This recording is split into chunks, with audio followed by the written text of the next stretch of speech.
YouTube, how's it going? The Goat House is back. Who is the best player on every single NFL team? I'm going to tell you in this video who will be the best on all 32 teams for this upcoming 2023 season. So excited to break this down. If you're new to the channel, check out our channel. Check out the recent videos. You will not be disappointed. You definitely won't be disappointed with our in-season content, which is right around the corner. Like, subscribe to notifications on. Follow us on Twitter. That is very important this time of the year. Links pinned in the comments for our social media pages and our sponsors, including Liquid IV, code GOAT, 20% off. A lot of new flavors and products there. So we're going team by team. Starting with the Bills. Got to go Josh Allen. They have some top players on their teams. Stephon Diggs, Von Miller. The safety duo is great, of course. Matt Milano's great. So you can go with a lot of other options, but can you really? You have to go with Josh Allen. I want to see Josh Allen take that next step in those big games in the playoffs and maybe cut down on the turnovers a little bit. His offensive line hasn't helped him a whole lot down the stretch of the past season, so be nice for them to help him out a little bit more. Will this be the year? The Jets, a tough one as well. I'm going to go Aaron Rodgers, even though maybe he took a little bit of a step down last year. And there's some other guys like Quinn Williams, top-tier player in this league, and Sauce Gardner, and maybe Garrett Wilson. I mean, you can go with a number of these guys here. Maybe you would go with one of those guys. But I'm going to go Aaron Rodgers. I think he has something to prove. Does he really have something to prove? I think he thinks he has something to prove to not just the Packers, but maybe the world as well. And it's a type of player he is. So I think he's going to play as good as he possibly can play at this stage, at this part of his career, I should say. So I think he's going to have a monster year. He's got really good weapons. So I think he's going to play very good football this year. So I went with Aaron Rodgers. But again, they have the Jets got some top-tier players I listed off that you can put here for this video. The Dolphins, I'll go with TYREEK Hill. They got some good players as well. Really, really excited about Jalen Phillips. I think he can take that next step in a potential future star at the edge position. And then, it's a shame that Jalen Ramsey got injured, obviously, but they got some other players like Xavier Howard. Could Bradley Chubb take that? Christian Wilkins, Jalen Waddle at the receiver position as well. Teron Armstead. So they got a number of players, Javon Highland, that are pretty damn good players, but got to go with TYREEK Hill here. For the Patriots, this is one of the bold ones of this video because the easy choice would probably be Matthew Judon. I think Kyle Duggar is on his way to being a top-tier safety in football, and I think it's going to happen this year. He was a monster last season, and he kind of displayed that potential, that freaky potential upside that we kind of knew coming out. Like, he was an under-radar prospect, but we knew he had freaky upside, and we're starting to see it here. So I think Kyle Duggar, he took a step last year. I don't think enough people were talking about that. I think he takes another step this year where people will start talking about, like, this is a legit top-tier safety in football. So I'm going to go Kyle Duggar here. For the Cowboys, got to go MICAH Parsons.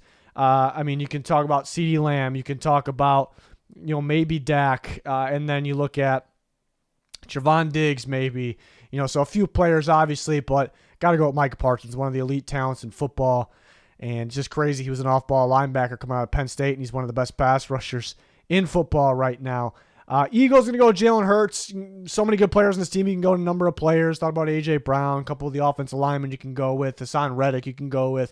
But I'll go Hurts. And a lot of us are, a little curious. Because he had he was a really good year. So is he going to feed off that? Is he going to get even better? Going to be scary? Is he going to stay about the same?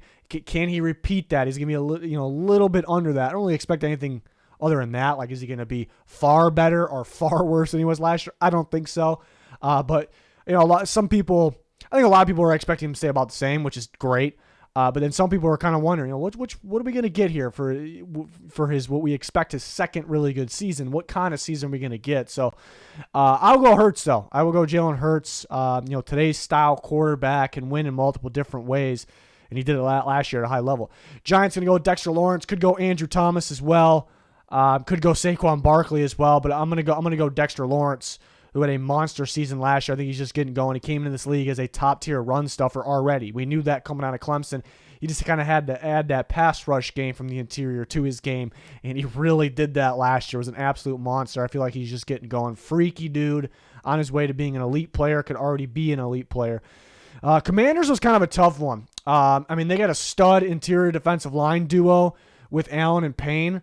What I really considered here was McLaurin versus Jonathan Allen. I know Deron Payne maybe was a little bit better, mainly statistically, than Jonathan Allen last year, but Allen's kind of that main piece of that defensive line, like taking on the double teams and being able to line up at different alignments. And Payne can as well. He can line up at nose tackle too, which is great. But so Allen just such an important piece. Like that's a guy that even if he's not productive, he's super important, but he's productive on top of it. But I'm going to go Terry McLaurin. I feel like he's still getting better as well. Like you know what you're going to get from him, but he also can get better. Like he's going to be a consistent 1,000+ yard receiver. He's going to get separation. He's going to burn people. He can track the ball downfield.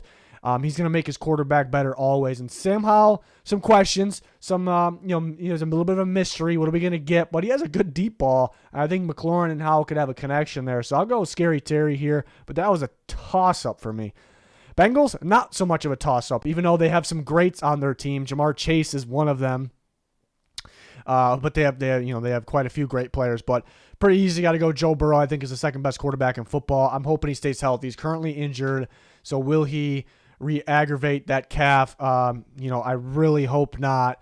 He's been beat up in off seasons and late off seasons, preseasons every year pretty much, and he's been fine during the regular season except for the 1 year, obviously. First year. So I'm optimistic. I'm confident with Joe Burrow, but it is a little scary, I suppose, but it's just a great player here. Ravens, actually kind of tough, can go a number of play. Well, really Lamar Jackson versus Mark Andrews for me, because I think Mark Andrews, he always feasts, but I think he's really going to feast in this Todd Monken offense. I think them adding receivers just opens things up for Mark Andrews even more, and he's going to be that good.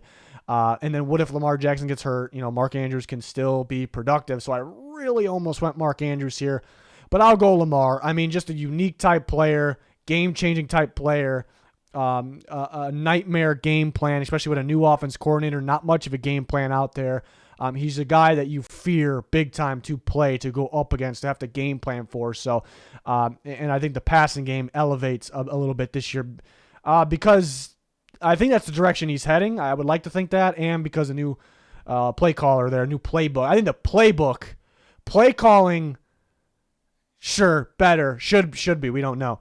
The playbook is the thing. Now I actually take that one step further. Play designs. The play designs is what will be a major upgrade here, and that'll elevate the offense. It'll elevate Lamar Jackson. For the Cleveland Browns, going to go Myles Garrett. They got a number of really good players, too. Could Deshaun Watson get back on track?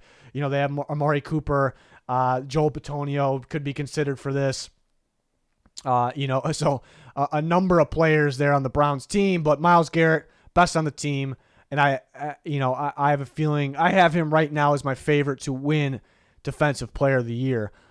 So he has to take another, doesn't have to take a major step to do that because he's already great, but he'll take a little bit of a step. I think he'll do that this year. I like that they add Jim Schwartz on defense as the defensive coordinator, and they added Dalvin Tomlinson inside Myles Garrett. They also very recently added Shelby Harris, and they added Zadarius Smith on the outside. These all help Myles Garrett, who doesn't really need help to be great, but hey, he'll take it, and it'll make him even better. For the Steelers, going to go another pass rusher, going to go TJ Watt, who could be the best in football at the end of the day. Big-time game changer as long as he's on the field there. So it's an obvious choice for the Steelers. I mean, MICAH Fitzpatrick could be considered as well. They got another team, another number of good players, but really didn't have to think too much. Same with this one. I got to go Justin Jefferson for the Minnesota Vikings. Thought that was, pretty easy. One of the very best players in football. I mean, I really like where Christian Darrisaw is at, and he's an upcoming guy, so maybe in a year or two where maybe it's like, oh, you can go with either of these guys, but right now it's it's Justin Jefferson's team there, so that was one of the easier ones on the video. Lions, I'm going to go Penei Sewell. You can consider another offensive lineman, the center Frank Ragnow. You can consider Aiden Hutchinson if he takes another step. He was fantastic last year. There's a number of players. I mean, we could start to talk about C.J. Gardner-Johnson. I like the upside of Kirby Joseph. Will he be their best player this year? Probably not, but I like his upside. He can be a great player. So I'm going to go Penei Sewell, though. So that I thought on the easier side, even though you could debate some other guys. Packers going to go Jaire Alexander. They got a couple linemen that I considered here, David Bakhtiari, but actually more so Elgin Jenkins. You got a pair of running backs that are great. Rashawn Gary, it's good to see him coming back healthy. So Kenny Clark. How can I forget about Kenny Clark? But I'm going to go with Alexander. I actually think he can take another step up this year and be even better, and that could be scary. For the Bears, I'm going to go DJ Moore. I really thought about Tremaine Edmonds. I think going forward, it probably could be Tremaine Edmonds. I think he's still like an upside guy, but this year going in, and they're going to scheme a lot of things up for DJ Moore. It's a type of receiver that simplifies things for your quarterback. You get him a screen pass, you get him a quick pass, you can get him the ball downfield, whatever, wherever on the field. He's one of those types of receivers that you just get the ball to, and he gets those scrimmage yards. He's on a streak of getting X amount of yards, every single year, and that's what kind of bad quarterbacks. And we'll see where Justin Fields is at this year. We expect him to be better than a bad quarterback. The quarterbacks that he's had, we would hope at least. Still got to see it, but so I expect this to, for 2023. I expect us to be saying that DJ Moore is their best player this year. So that's what I'm expecting here. Jags gonna go Trevor Lawrence. Took a massive step up last year, which wasn't surprising because he was that type of prospect, coming out of Clemson, and for him to take that much of a leap last year after a bad year, rookie year, with a first year coach. Or first year with his coach and Doug Peterson this past year. What's he going to do in year two? A guy that's a rare type of prospect. He doesn't need to take another step up to be their best player, but he can realistically take another step up. And then we got a scary elite player here on our hands if he does that. Titans, we're used to seeing Derrick Henry here. Derrick Henry is still great, but you got to go Jeffrey Simmons, an elite defensive tackle, equally effective stopping the run at a very high level as getting after the quarterback on the interior at a high level. He's been an absolute monster, been an absolute game changer, getting after quarterbacks. But stopping the run, Titans have had the best run defense 2 years in a row as this number one piece right here. So I'm actually going to go Jeffrey Simmons over Derrick Henry. They got some guys, too. They got Kevin Byard as well, so a number of guys you can consider here. Texans, going to go LAREMY TUNSIL. So you got to go an offensive lineman, one of the very best tackles in football as long as he's healthy. So that I thought was kind of an easy choice. I mean, could be interesting. What if we're talking about a rookie right here? At the end of the year, their best player on 2023 was really Will Anderson, CJ Stroud. That would be fantastic. I'm a big Stroud guy, but that would be an incredible rookie year, which I'm not going to completely rule out. But I think Will Anderson could be considered here for a prediction for who will be the best 2023 season. The Colts are very tough. I'm going to go Quenton Nelson. Very tough because you instantly, if you're playing along out there, you might instantly go say Quenton Nelson. You might say that. You might be in agreement, but you might instantly go Jonathan Taylor, but then you go, wait, they're signing running backs like crazy. He's got a situation where he wants a new contract. The Colts are kind of playing hardball. They're like, we're just going to keep signing guys and let you do your thing if you want to sit out.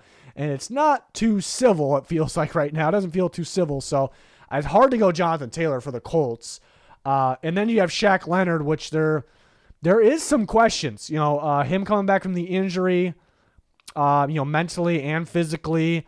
I'm saying optimistic, but it would be a little bit of a risk putting him up here. Quenton Nelson's a great guard.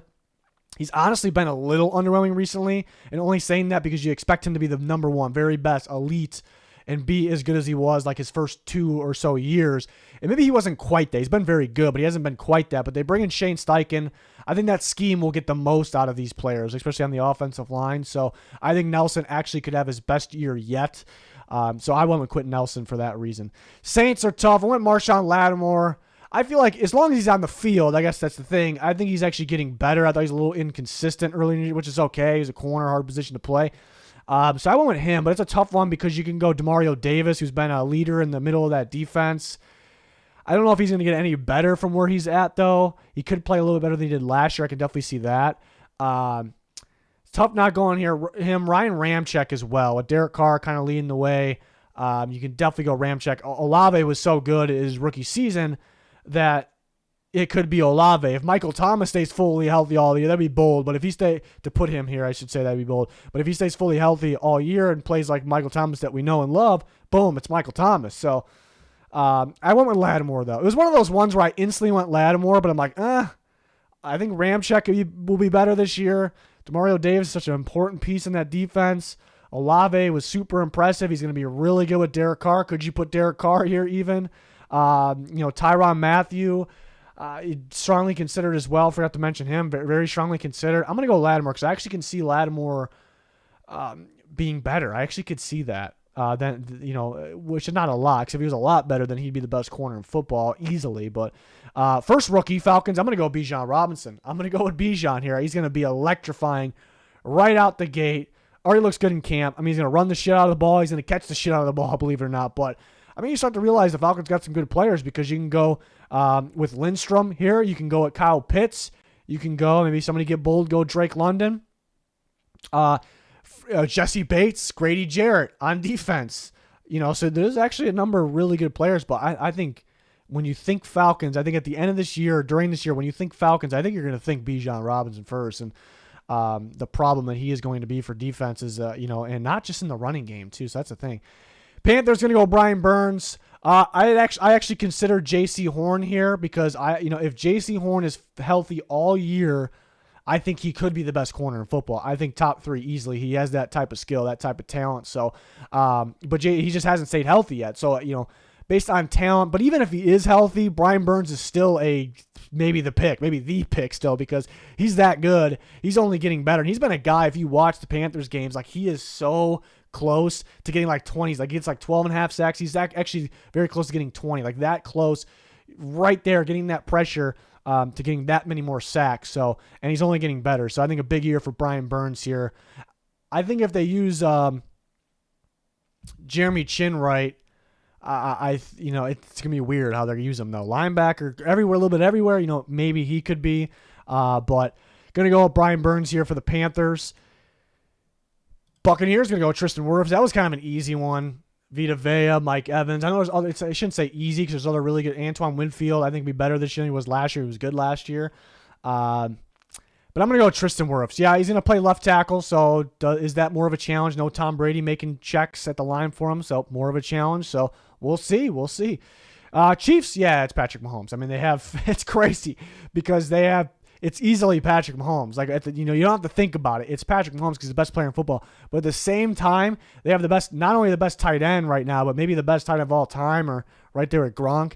And they have Chris Jones, who I thought was the best defensive player in football last year. Not to take anything away from Nick Bosa, but Chris Jones at the least the best interior defensive lineman. They got to give him a contract. I don't know what's going on with that at the time I'm talking right now, but he was tweeting something the other day, so something might be happening. But it's just crazy that they have the elite top players. But it's so easy to pick one just because how good Patrick Mahomes is. It's just wild. We got the Chargers, Justin Herbert. That was pretty easy. They got good players, a couple good receivers. Rashawn Slater on the offense line at tackle. The pass rush duo led by Joey Bosa, Derwin James. They got some really good players, but pretty easy to go Justin Herbert. Broncos, I thought it was pretty easy to go Patrick Surtain, even though they got Justin Simmons in there as well. If Javonte Williams stays healthy, I love Javonte Williams. If he's normal after post injury and he stays healthy, he's going to be really good. I was a huge fan, more a fan than anyone, and everyone thought he'd be good, but like I thought he had like top 3, top 5 running back potential, but and I think we were starting to see it almost too, like not yet, but we saw it in the future after seeing him play the last year he was healthy. So I'm going to go Patrick Surtain for this one, though. Raiders going to go Maxx Crosby. Actually going to go with him over Devontae Adams, over Josh Jacobs. Maxx Crosby's getting better and better. Super effective, obviously, against the pass, but against the run as well. And he can kind of move around a bit. I don't think they did as much of it last year. 2 years ago, they moved him like inside sometimes, or gave different looks, I should say, where he was like almost lined up like a 3-4 end sometimes. That was pretty cool, but mainly he's an edge rusher, outside the tackle, and he's so good out there. But it's scary to think he's actually getting better. So I'm going to go Maxx Crosby. 49ers, I'm going to go Nick Bosa. This is a tough one, too, because, you can equally go Christian McCaffrey, who I think is taking over as the best running back in football, especially seeing him on the 49ers. What he was showing last week was ridiculous, all-around type running back. You can go Trent Williams, for them as well. You could go with a number of players. They got so many good. Fred Warner, easily the best linebacker in football, but it's just Nick Bosa, who is the best pass rusher in football. He won Defensive Player of the Year last year, and he could be the best defensive player at any given time. He is right now to most people. So definitely going to go Nick Bosa there. Seahawks, DK Metcalf. I actually thought about getting bold on this one and going Draymond Jones, who they signed in free agency, because he's just getting going. And I think he really fits what they're trying to do in Seattle, meshes well with the players around him. It's not like the best players in the world around him, but they're pretty good. And You know, who's rushing outside him, who's rushing inside of him. I think it's just like everyone meshes well to me, the style of play that they have. So I thought about Draymond Jones. I think he can lead this team in sacks. The possibility. They got Nwosu out there, even though they're different players. One's going to be outside linebacker, one's going to be 3-4 end. Draymond Jones being 3-4. So I thought about Draymond Jones quite a bit there. Does TYREEK Woolen take another step and him take over? I think DK Metcalf could actually get better. I think he's still improving, and he's already great. Rams, you know, Aaron Donald pretty easy. Could go Cooper Kupp. Could you go Matt Stafford? Probably not, but you could think about it. It's pretty much between Aaron Donald. It's pretty much Aaron Donald. How many games will he play this year, though? Will the Rams be competing, or will it be like last year? That's the question. And the Cardinals don't have too much star talent on their roster. I'm going to go BUDDA Baker. Love his versatility, like his heart, you know, like the motor. He missed a lot of tackles last year from what I watched, and I want him to clean that up a little bit. He doesn't have a whole lot of top-tier talent around him or good talent around him, so it's going to make his job tougher. But they do bring in Jonathan Gannon, who I think really works well with defensive backs, players in the secondary, just secondary units in general, and calling coverages. So that could help with Baker. But sometimes you wonder, he's versatile, but sometimes you wonder, like, is he, you know, I think he's better like a slot box area, like more than in the back end. I think he's much better there. But Gannon likes to have his safeties kind of help out corners and eventually end up, it feels like they got double teams on everyone the way he calls that defense. So maybe he'll have him in the back end a little bit, but if it's like help defense, then he could get his hands on the ball quite a bit there. So going to go BUDDA Baker, and that wraps it up. That's every single team. Everyone, a lot of these I think people would agree with, but everyone could have different opinions, so we can talk about it in comments or on Twitter. We're always talking to you guys on Twitter, always talking during live games. Those are coming up here. I mean, preseason underway. So links pinned in the comments for anything like that you're looking for, but like, subscribe to notifications on. Cannot wait for the in-season content to start rolling out. Can't wait. It's going to do it. Thanks for watching. Goodbye.